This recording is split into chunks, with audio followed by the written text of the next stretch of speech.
윤장현 광주시장이 개막이 200일 앞으로 다가온 광주 유니버시아드 대회를 직접 챙기겠다고 말했습니다. 남북 단일팀 구성에 대해서는 전망이 밝다고 했습니다. 새해를 앞두고 보건소 금연클리닉마다 담배를 끊겠다는 흡연가들로 북적이고 있습니다. 이들의 사연을 들어봤습니다. 무안국제공항이 개항 이래 최대의 호황을 보이고 있습니다. 공항 운영과 편익시설 부문에서는 개선해야 할 점이 산적해 있습니다. 세월호 참사 당시 관제 업무를 소홀하게 한 혐의로 기소된 진도 VTS 해경들에 대한 현장 검증이 실시됐습니다. 여러분 안녕하십니까? 요즘 주변에 담배 끊겠다고 결심하시는 분들 많으시죠? 새해를 앞두고는 매년 그랬습니다만 올해는 특히 금연해야 하는 이유가 더 늘었습니다. 보건소 금연클리닉은 그래서 요즘 북새통입니다. 송정근 기자가 만나고 왔습니다. 광주의 한 금연클리닉. 끊고 싶어도 끊을 수 없는 담배를 이번에는 반드시 끊겠다는 사람들로 북새통입니다. 이곳에서 만난 한 60대 흡연자. 40년간 도저히 못 끊은 담배를 반드시 끊겠다고 합니다. 한번 금연기간이 있었기 때문에 이번은 좀만 낫지 않냐 그렇게 생각을 하고 있어요. 큰 결심은 거예요. 중학교 때부터 담배를 피웠다는 20대 흡연자도 이제 그만을 선언했습니다. 습관성도 있고 스트레스 쌓이면 풀 때가 딱히 없었던 것 같아요. 또 풀 때가 또 음주나 이런 걸 풀어도 음주 먹으면 더 피우고 싶고 막 이러니까.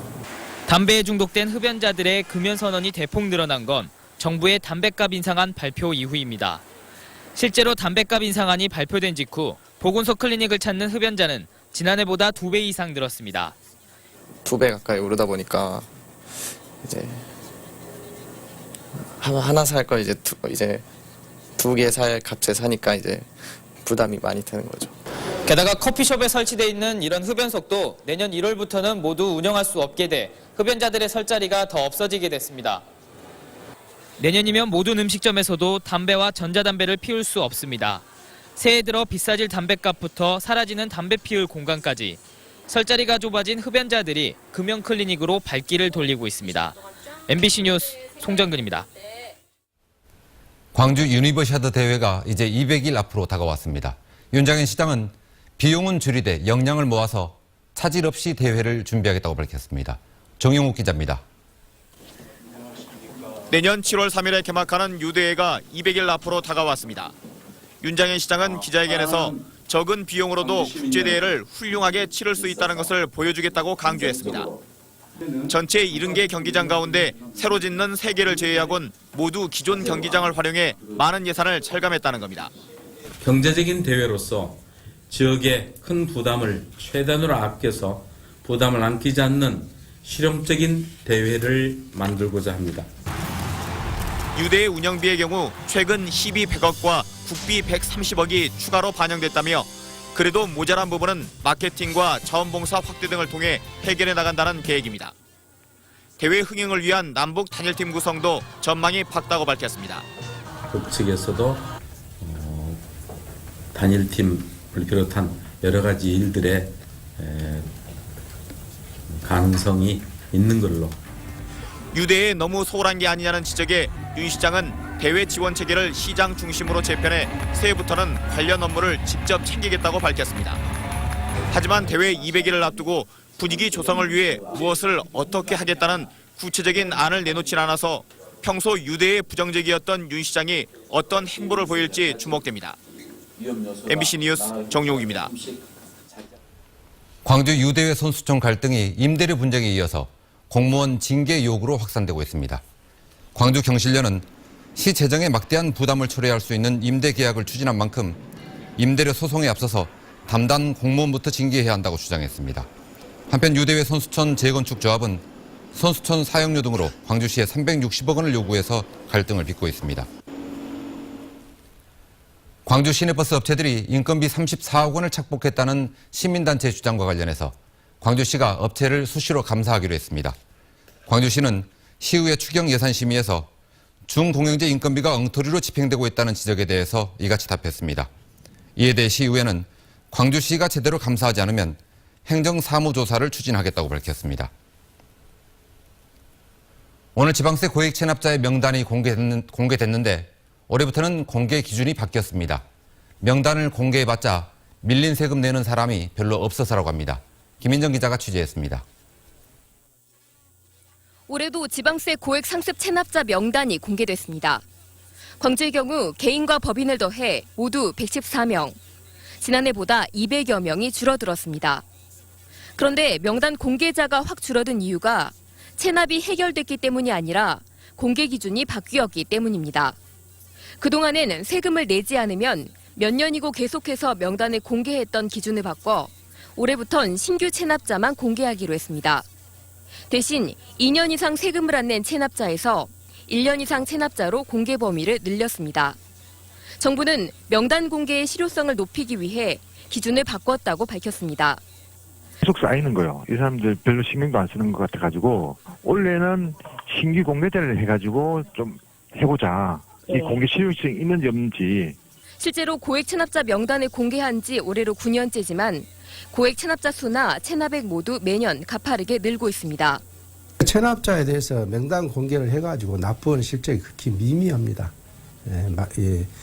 지금 왜냐하면 저희들이 체납자는 명단 공개를 한다고 해서 납부를 하지 않고 면박주기용 명단 공개보다는 지자체의 징수 의지가 중요한 게 아니냐는 지적도 나옵니다.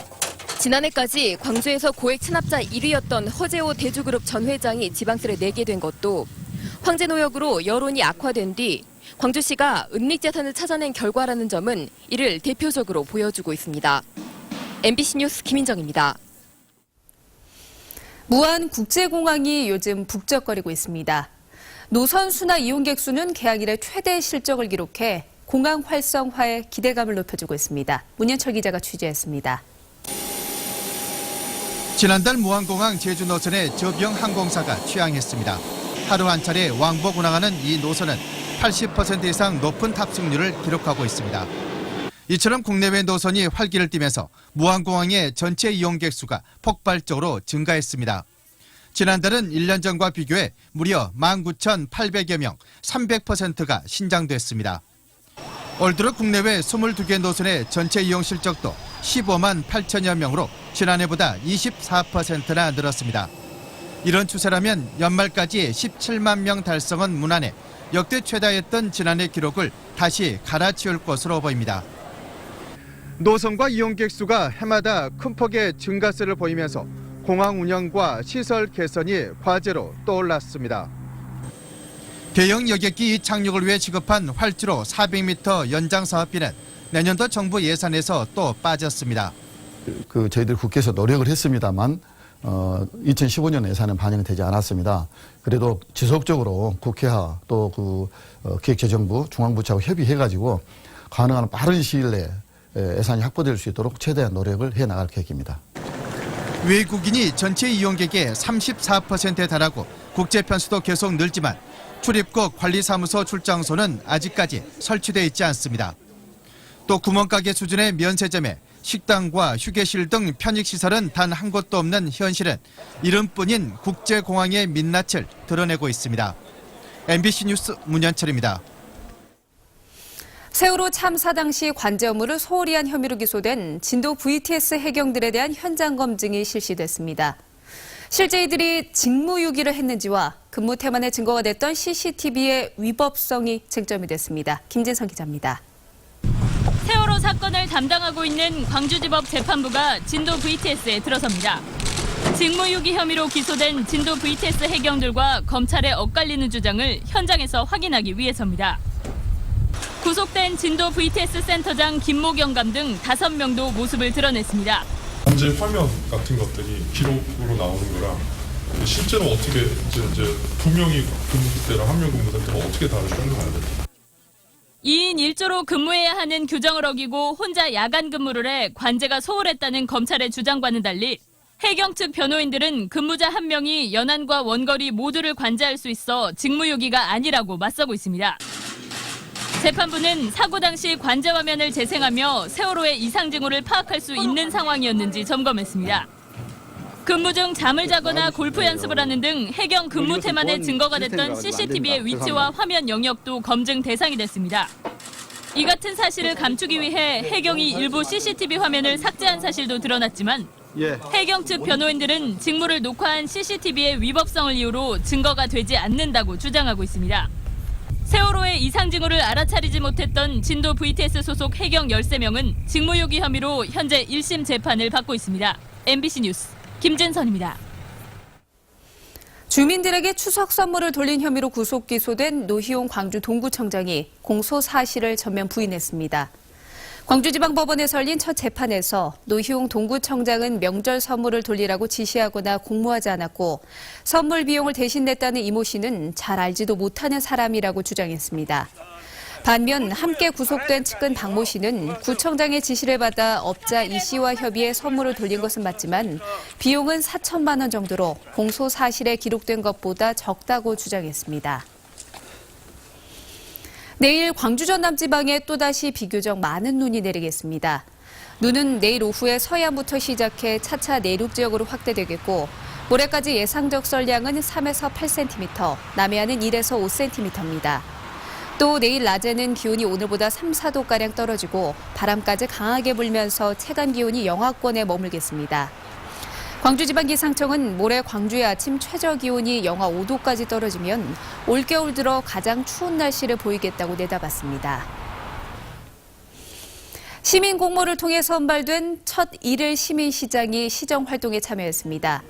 네 자녀의 어머니인 39살 양서진 씨는 윤장현 시장과 함께 간부회의에 참석하고 유대회 조직위에서 업무 보고를 받는 한편 광주 김치타운에서 열린 김장 나눔 행사에 참여했습니다.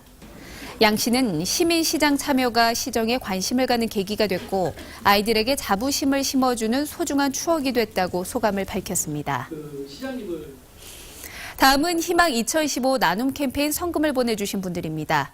남구 송원초등학교 학생과 직원 200만 원, 동구 학동 그리스도의 교회 300만 원을 기탁해 주셨습니다. 성금을 보내주신 분들께 감사드립니다.